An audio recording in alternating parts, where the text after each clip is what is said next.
Welcome to the Amazing Studios Production Podcast. I'm Cliff Baumgartner. And I'm Peter Scheibner. How you doing, Peter?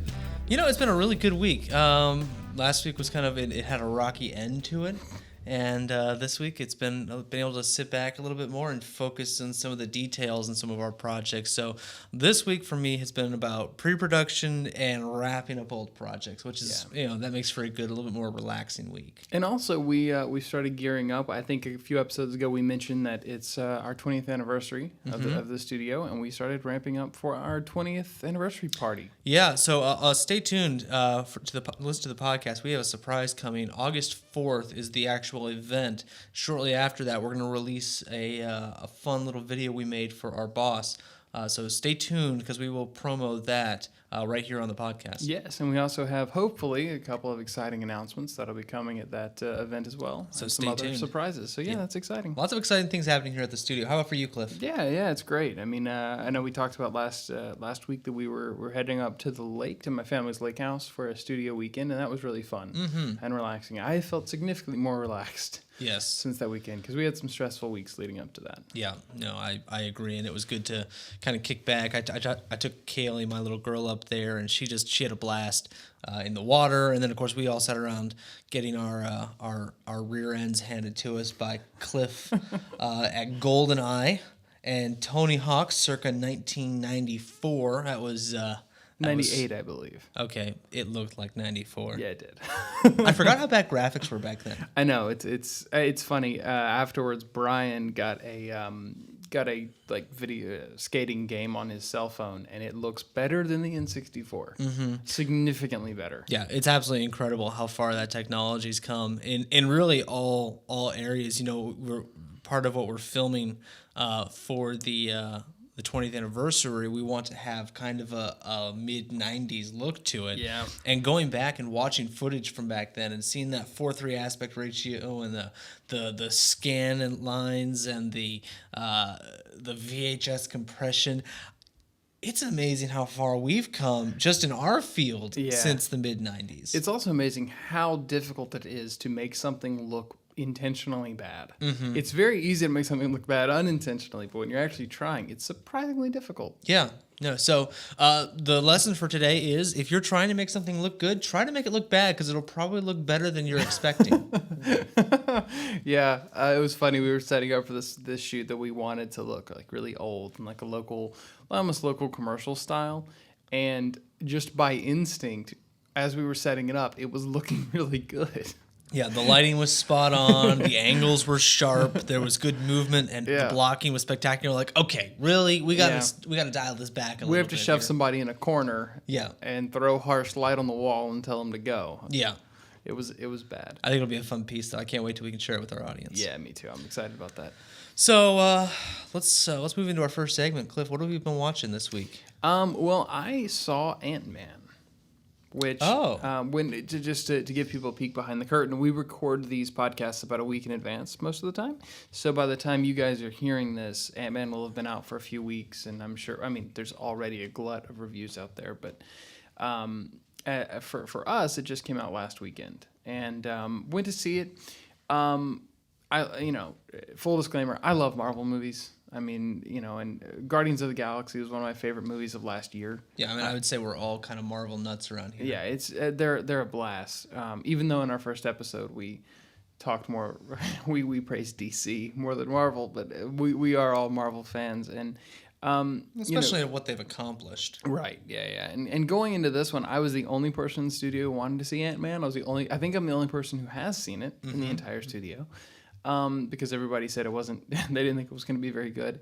And I'll say, there's a lot that works about it and a lot that doesn't. I'm not the kind of person who, I don't like talking about things I dislike or saying that something's bad or awful or whatever. I think there's a lot more power in talking about the things you like. But I do think for us as filmmakers, it's important to evaluate movies not on whether they're good or bad, and I'm using air quotes there, but if they're, evaluate what works and what doesn't.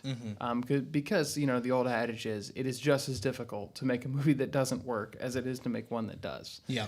And with Ant-Man, a lot works. I mean, the visual effects are amazing. The way they handled the shrinking and the way they handled all that stuff is just phenomenal. I've heard that the 3D is really good. I didn't see it in 3D. I'm not really a 3D fan, but I heard the 3D was phenomenal. But for me, the biggest thing, I mean, the biggest thing was the most simple, the writing.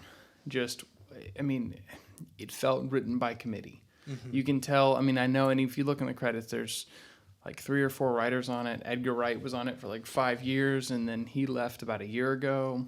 And so who knows where things ended up there. But, I mean, there are scenes in the movie that you can tell that a producer said, "Oh, we need to establish this one thing. We don't have a scene. Somebody give me a scene by 5 o'clock." And they just had to write straight up exposition into a scene. And it's just very obvious.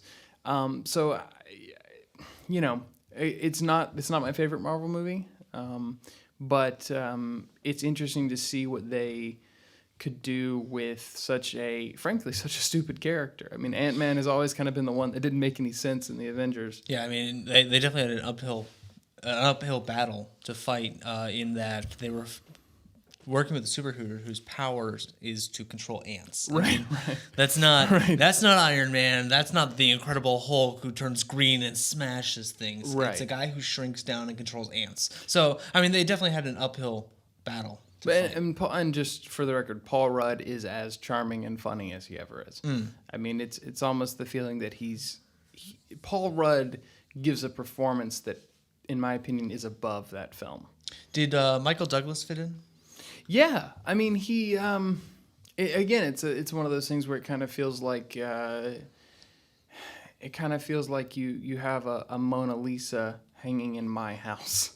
Like you have somebody like Michael Douglas, who is just an incredible actor and didn't have a ton to work with, outside of the effects and the what's the word I'm looking for? Kind of the glamour of the movie.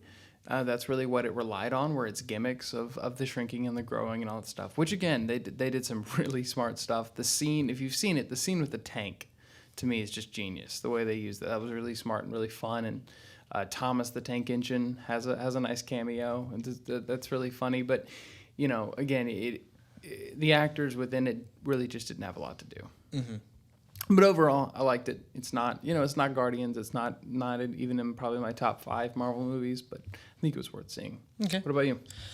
So my wife is currently 8 months pregnant. We're getting ready to be on baby watch. Hopefully, within a couple of recordings of this, I'll be able to announce that I'm no longer getting sleep at night, and in exchange, I have a newborn son, Brady Evan, ETA, August 15th. So we're watching, right now, it's all about short comedy, because who knows how long she's going to be able to stay awake, how long she can keep her attention, and really just, how long until we're kind of rushing to the hospital. So short form is our friend. So we've been watching Parks and Rec, which is new to me. I obviously knew about it, and, huge fan of Amy Poehler and Nick Offerman. But hadn't really taken the time to sit down and watch Parks and Recreation. And Brian, our intern, actually turned me on to it, and it's funny. It's they take the same shtick that was The Office, and they shake it up some. So whereas in The Office, most of the interviews would have been in the same location, and you had those iconic shades behind and stuff like that. These are much more contextual.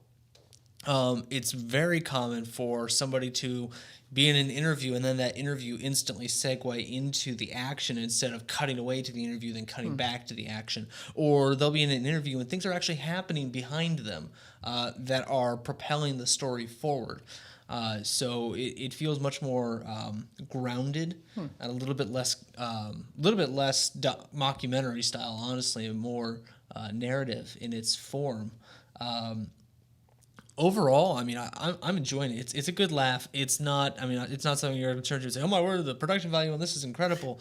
But for what it is, it really is quite entertaining, and I'm enjoying myself. That's awesome. I've never watched any Parks and Rec. Mm-hmm.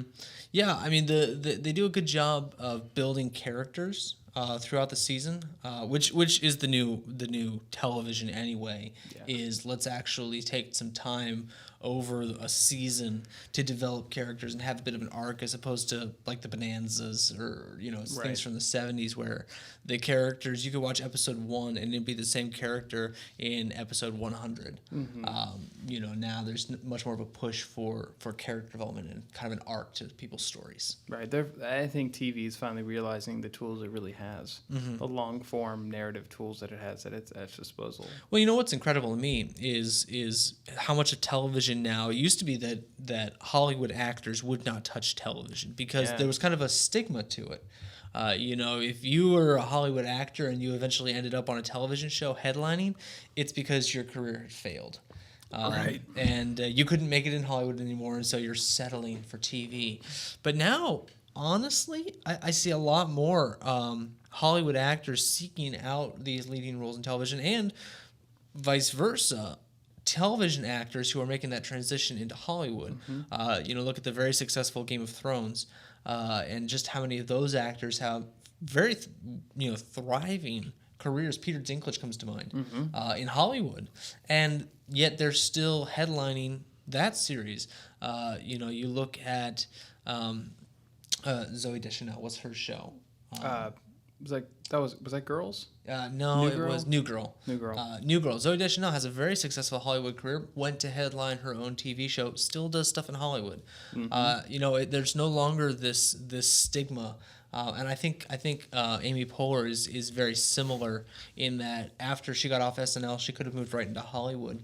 I think she had the chops for it, but chose to headline a show for NBC, and is now starting to make that transition into Hollywood, where she's coming out in the film with Tina Fey's sisters, and there's a couple of other films she's headlined. She was the voice of Joy in Inside Out, so she's starting to go a little bit more mainstream. Well, it's funny, when I went to see AntMan, watching the trailers and then watching the movie, I kept seeing House of Cards people keep appearing.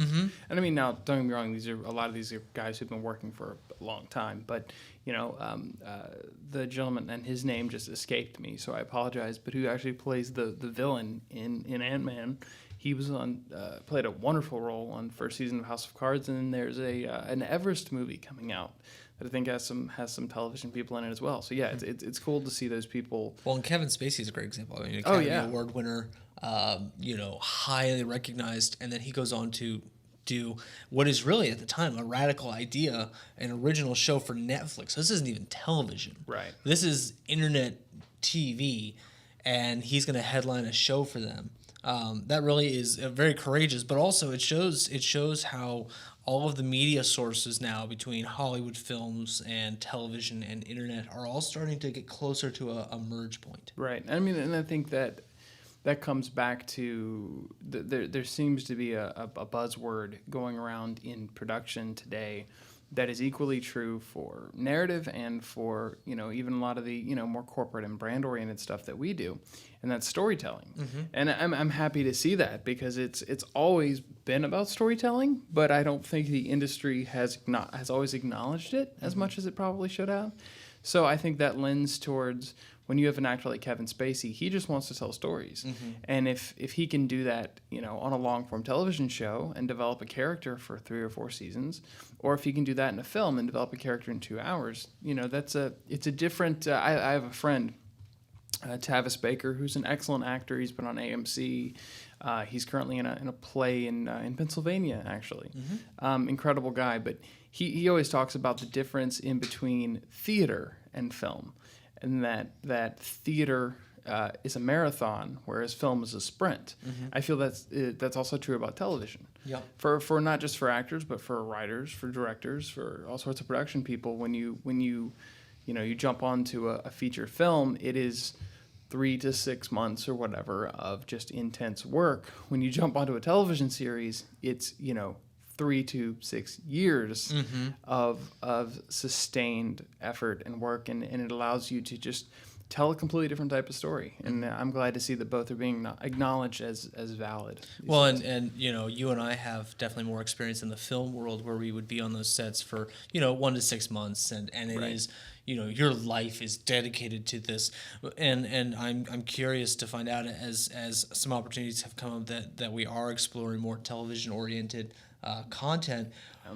how you find that work and life balance, because it's easy to justify on a film set, well, this is temporary. I'm going to be able to go home after this. So I'll work 15 hours So today. so I'll get up and start, be on set at 4 a.m. and not get home until midnight. Right. And I'll do that for 3 months because it's temporary. Yeah. But when you know that it's not, I'm excited to see, and also a little worried to find out how that work-life balance goes. Yeah, that is an interesting thing that's going to be neat to explore. Yeah.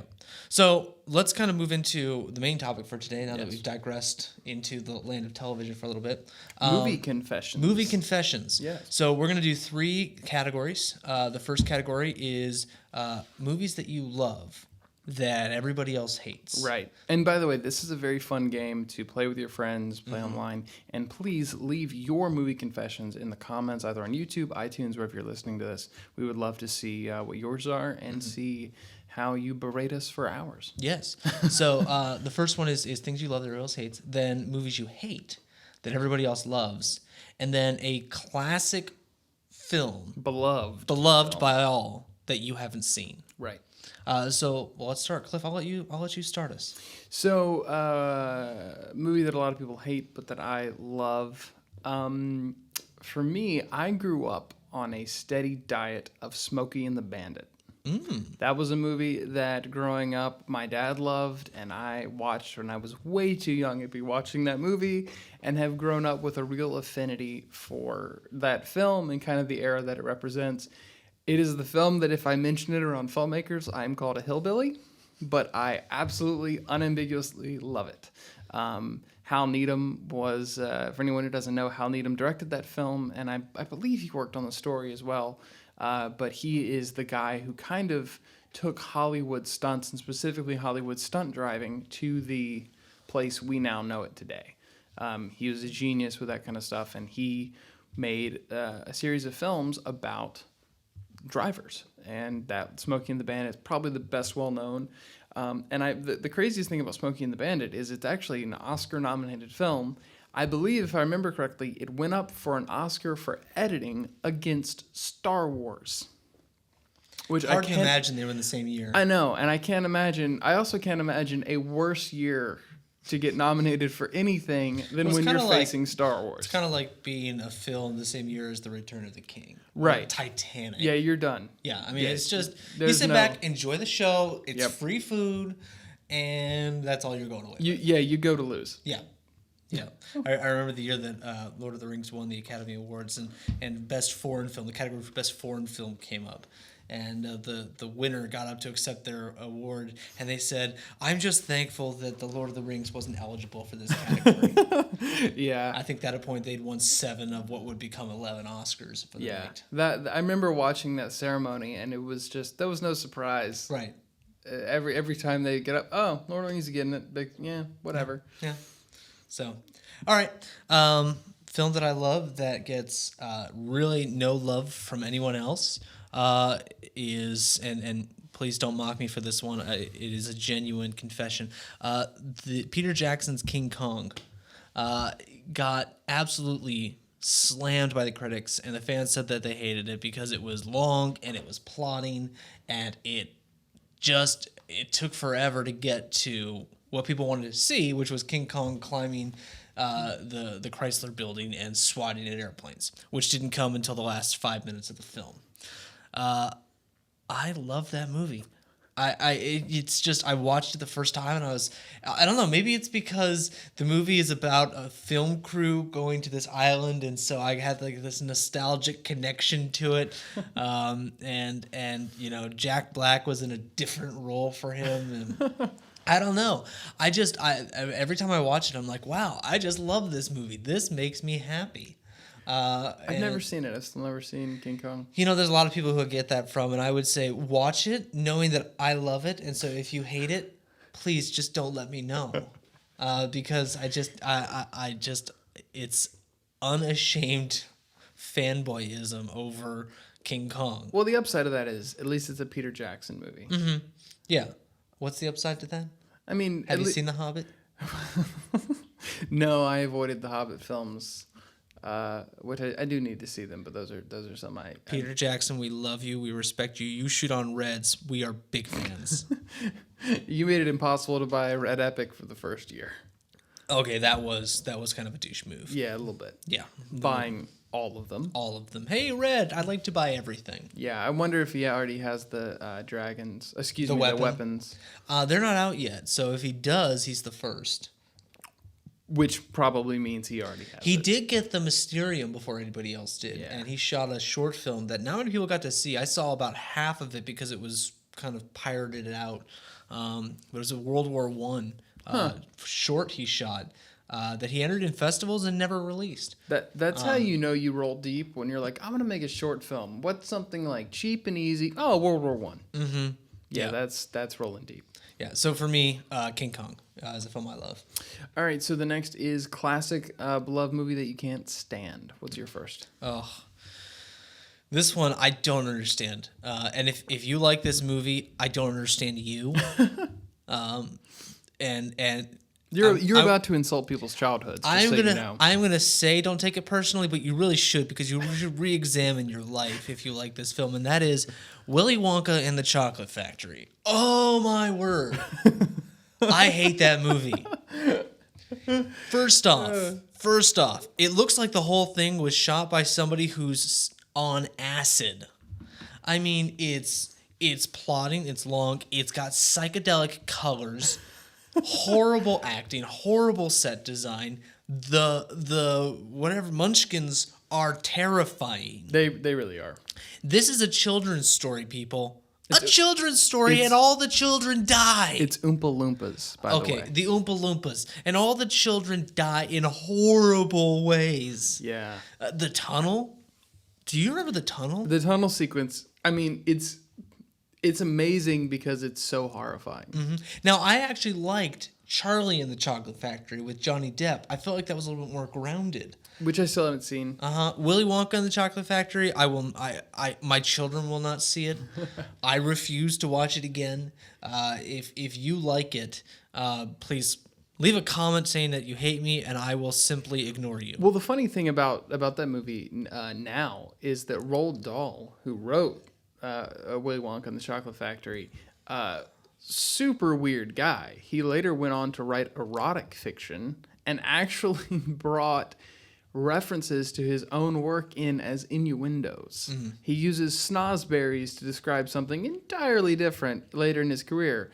So this is a guy who apparently not as grounded in children's fiction as we might have thought. Yeah, and honestly, even if you look at the films, Charlie and the Chocolate Factory was much closer to the actual book. Including the name. The name of the book is Charlie and the Chocolate Factory. The whole story is supposed to be about Charlie winning the chocolate factory and that journey. And by shifting the focus to Willy Wonka, I feel like the original film did a great disservice to the story itself. I do love Gene Wilder just as an actor, though. I appreciate Gene aside. Wilder, but Willy Wonka has tarnished him for me. Young Frankenstein, though, man. Young Frankenstein. Okay. That's hard to beat. It is hard to beat. That's a great. For me, I am probably going to alienate even more people, especially the filmmakers, our production brethren who are listening to this. As mentioned on last week's show, I'm a huge Stephen King fan, and I love the novel of The Shining.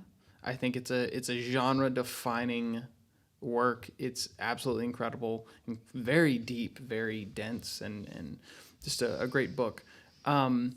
Cannot stand the movie. Stanley Kubrick's The Shining. Really? Yeah. Here's Johnny. I know. I mean, Kubrick, obviously I don't need to, be the one saying this. Kubrick, obviously visionary, just genius, visual director, and the visuals in The Shining are incredible. The early use of Steadicam. Yeah, I know. For everyone who's like fingers are on fire right now because they want to leave a comment, I know it's an incredibly important film. But when the story for that film to me is just abysmal. If you look at the novel of The Shining, and again, I don't want to be the guy saying the book is better, but come on. You look at the novel The Shining. Red rum. it's Red rum. it is this incredible. It's really a story about a family torn apart by a father's alcoholism, and it's just dark, and all of the supernatural stuff that happens is really just a backing to the real family emotional drama, and ultimately Jack Torrance being driven insane by the Overlook and the history of the Overlook and all this stuff. So much of that was entirely lost, and it feels like in Kubrick's film, it's just they're just throwing weird stuff at the screen and not really explaining it. That's kind of what Kubrick does, though. It's true, and that's why I am not the world's biggest Kubrick fan for Remember story. Clockwork Orange? Yeah, I'm not. I try not to. I'm not I love Kubrick obviously for visuals. I mean, the guy, in a lot of ways, what we associate as film today, he kind of defined, especially in science fiction and genres like that. But just man, as a story, as a script, The Shining just doesn't do it for me at all. So a couple of years back, my wife and I were taking a vacation in Colorado, and I'd seen The Shining years before, but I hadn't really done any research on the background. So we're driving up through the mountains. We're headed to Estes Park, which, by the way, if you're ever looking for a great vacation spot, Cliff, Estes Park, fantastic. It's right up off of Rocky Mountain National Park. Elk everywhere. I mean, everywhere. So we're driving up the mountain, and all of a sudden I look to my right, and there's the Overlook Hotel. It's like, I'm not kidding. It's the Overlook Hotel. So we pull over. We go. Sure enough, it's where they filmed it. That's awesome. Right there on the road up towards Estes Park was the Overlook Hotel. But it was this surreal moment of, there it is. I don't know whether to be freaked out or like in awe, because it's beautiful and terrifying all at the same time. Now I'm gonna fly my nerd flag here, for my Stephen King nerd flag here. In the Stephen King universe, if you were on the road going up the mountain to the Overlook, you would pass by Annie Wilkes' house, who is the crazed nurse in Misery. So, I'm not talking about the set. I'm not talking about anything. I'm talking about in the fictional universe. In real life. Yeah. In the fictional universe, should you travel that path, you went past Annie Wilkes' house. So that's a twofer. That is a twofer. I'm probably being followed by ghosts or something. All right. It's okay. They can't leave the Overlook. That's the whole point. All right, last category. I'll go first in this one. Classic film that everyone has seen and everyone loves and is incredibly important to cinema that I haven't seen. The Godfather. Any of them. It's been on my list, and I'm sure if you're a filmmaker, you know you're a real filmmaker when somebody says, hey, have you seen this? And you say, no, I'll add it to my list. Because every filmmaker, whether it's written down or not, has this in their head list of films they need to see. Right. And I'm not kidding. It's probably been a decade or more that The Godfather has been the top film on my list. And I still haven't seen it. Yeah. And I don't know when I will. It's on my list. I have the completely remastered Blu-ray collection, by the way. Can I get that from you? Yes, you can. Is it like all three? Mm-hmm. Okay, so help me out here. Having not seen it and you having seen it, why is it so important to our industry? It's everything about that film is just it's a piece of Americana. It covers a interesting and difficult time in American history and a lot of interesting and difficult ideas, and it is really, what critics always say, it's a metaphor for capitalism. You're looking at this incredibly powerful, dangerous family and the road that they're on, and the way that this son avoids this family his entire life. Even says at the beginning of the film, that's my family, it's not me. And by the end of that film, he has become the Godfather. He has become the representation of everything he's run from his entire life. So as a story, it is very much the American story, very much the immigrant story, a lot of ways in America, which is something I know was important to Coppola, his parents being Italian-American immigrants. And then just visually what they accomplished in that film is incredible. The vision that they had, and right as I went to say the cinematographer's name, the words just left me. I know it, but it's leaving me at the moment. But what he did with being so protective of the look of the film and of, letting his blacks just go to nothing, which at the time you didn't do. And it's even believed that he essentially shot the movie in such a way that no one could take it from him, because if they tried to recolor time the movie to the way that Hollywood films were made at the time, it would destroy it. So he actually kind of forced the studio and everyone else to allow him to make his vision. And it's just so genius. Well, even as a genre-defining piece, having not seen it, I still am aware of its presence, and I feel like in the gangster movie genre, it really set the tone, and everybody has copied it ever since. Well, I mean, even looking at modern films like Gangster Squad and things like that. What was the one with Denzel Washington for a couple of years? American Gangster. I feel like they all draw from the style and the pacing and the way that it is made. Well, one of the greatest, American television series in the last decade or two, The Sopranos, heavily directly influenced by The Godfather. Yep. They like to say that, Tony is influenced by The Godfather. His nephew is influenced by Scarface. The kind of different eras of organized crime, the different eras of film, and the different treatments, and I would go on a limb. I go out on a limb and say The Godfather is the most quoted film in history. Know. I mean, The Princess Bride's pretty quotable. It is, but there's a couple of main lines in The Princess Bride. Are you there kidding? is. I could write a whole book on the lines of The Princess Bride. I learned everything I need to know in life from The Princess Bride.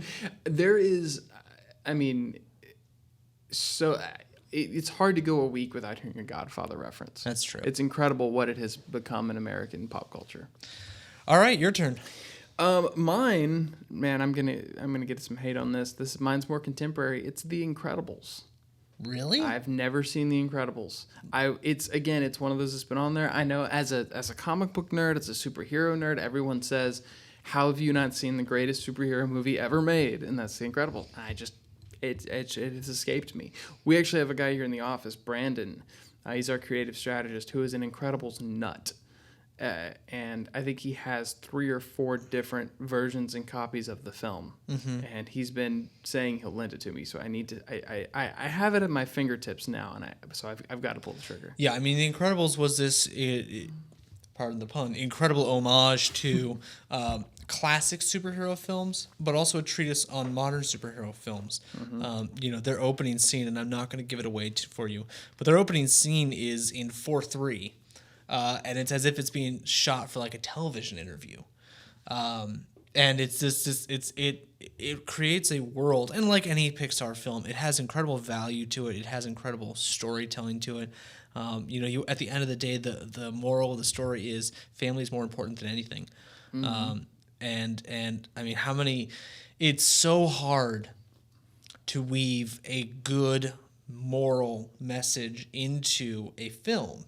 I mean, we know that as writers and as filmmakers, how hard that is to do, and Pixar seems to do it effortlessly every single time. Yeah. And The Incredibles is no exception to that. It fits right into their track record of great storytelling, great messaging, and phenomenal film. Which, let's just briefly say, as of the time of this recording, the first big trailer for The Good Dinosaur just came out. Watched it again last night with Rochelle. Yeah.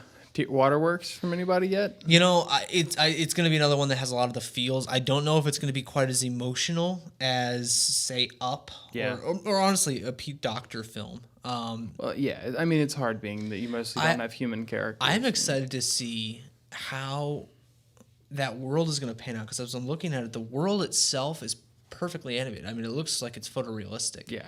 But the characters look like 1980s cartoons taken to 3D, and I find that fascinating. Yeah. There was a couple of shots in the trailer where I almost thought that they were using real background plates. That's how tight the animation and I'll need to do some research. They may be. I know that they did that back in the early 2000s with Dinosaur, where they used real plates and then filmed or animated the dinosaurs.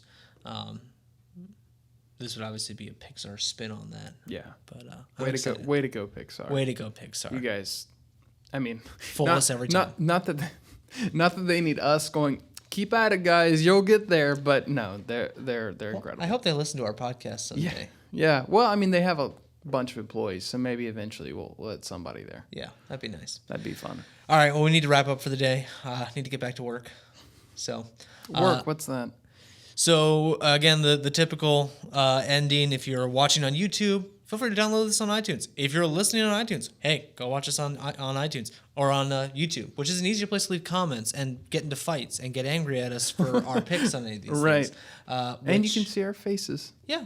Which, again, if you see our faces, you'll realize we have a voice for radio, and if you're listening to this, we have a face or a voice for the silent pictures. So yes, we you have really a new appreciate Instagram. That. By Yes. the way. So I said in our last episode that I was unsure how I wanted people to follow me, and I've decided to start an Instagram. So you can follow me at Peter the Director. And I'm going to be posting behind the scenes of the podcast. I'm going to be posting some set shots as well as maybe some little 15-second looks and thoughts at things before they're released, so you guys can be the first to see things. Absolutely. And I am at Cliff Baumgardner on basically everything. Twitter, Instagram. If you're looking for me, that's where you can find me. All right. Thanks so much for joining us today, and we look forward to talking to you next week. Have a great week. Bye.